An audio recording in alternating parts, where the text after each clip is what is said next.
Ito daw mga SK chairman sa Makati natanggal daw.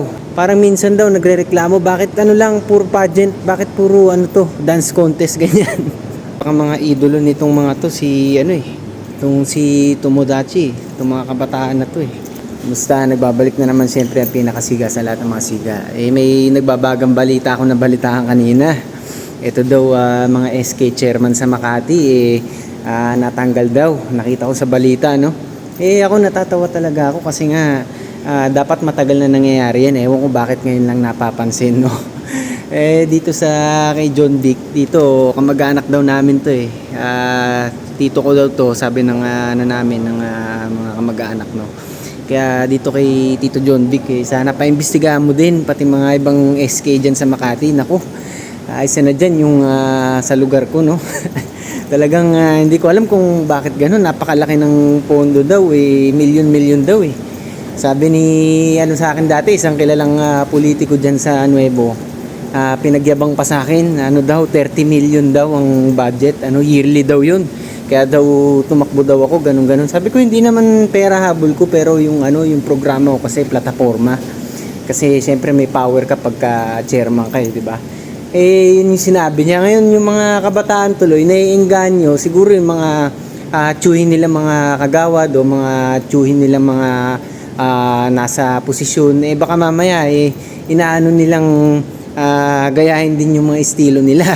Di ba? Na sa korupsyon. Siyempre patay tayo niyan pagka ganyan ng inimulat sa mga kabataan. Siyempre dadali niya hanggang pagtanda. Yan na nga, nagtatalsikan na nga ngayon, di ba? Napapatalsik na. Ang akin lang dyan sa Nuevo nga, meron talaga akong napapansin kasi sa laki ng budget, no? Yung ratio ng mga pinapatupad na programa at saka mga proyekto, parang napakaliit, parang hindi halos napapansin eh. Ang dami nagre-report sa atin mga tol eh.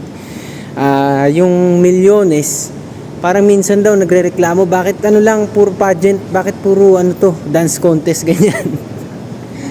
Hindi ko maiwasang matawa kasi kahit siguro grade 1 kayang ipatupad yung mga ganyan, 'di ba? Ako nga dati hindi tayo naka posisyon, wala tayo sa katungkulan, pero nagpapa-concert for ako sa Battle of the Bands. Tapos yung mga pageant din, Mr. and Miss. Pero wala pang 100k per program ang nagastos ko, sobra-sobra pa yun. Yan, kaya kailangan lang paimbestigahan nyo, no? Kasi baka mga idolo nitong mga to si itong si Tomodachi, itong mga kabataan na to eh. Kaya siguro ganyan ang nagiging isip nila, yung akala nila content siguro lahat. Akala nila basta-basta lang yung ganyan paghawak ng pondo ng bayan, no? Pag ganyan ang iniidolo nyo, mga Tomodachi na yan, mga mukhang takot naman yan basta nadidikit kila Matos mga duwag sa atin yan. Diba? Mga tol, gusto ko di hamunin to, maiba ng usapan, no? Daan-daan, libo, milyones suntukan, boxing. Papuntahin nyo dito sa Singapore, diba? Pamasahihan pa natin. Pustahan kami, siyempre. Diba? Para hindi lang content, tutuhanan talaga. Sino bang pinakasiga sa lahat ng mga siga, di ba? Siyempre, taga Makati yan. Makati represent tayo eh. So, ayan mga tol Tito John Dick, ito nananawagan ako sa gobyerno din, DILG, sa local government ng Makati na paimbestigahan niyo yung mga kabataan din sa SK. Kasi bilang parte ng kabataan, gusto ko din na accountable din ng mga ating mga officers na nakaupo ngayon. Kasi kung di sila magiging accountable, magiging breeding ground yan ng corruption and anomalous projects as early as now. Kailangan natin itong ihinto at hindi lang ihinto, no? Panagutin sila.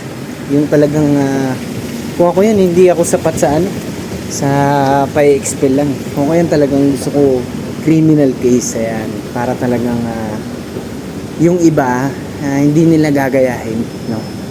So yan mga tol maraming salamat ulit sa inyo, namimiss ko na talaga kayo dyan.